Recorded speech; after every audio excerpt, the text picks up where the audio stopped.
And here's how to enable or disable Face ID for private browsing in Safari on iPhone.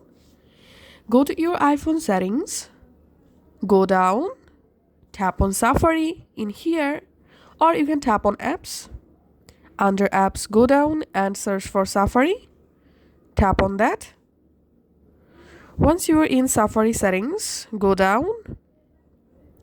Here, under privacy and security section, you find this option.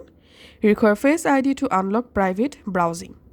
So to disable Face ID for private browsing in Safari, just toggle this off. And now go to your Safari browser. Tap on this icon. Select private. Now you can easily enable private browsing without Face ID. To enable Face ID for it, just enable this Face ID to unlock private browsing option. And this is how we can actually enable and disable. Thanks for watching.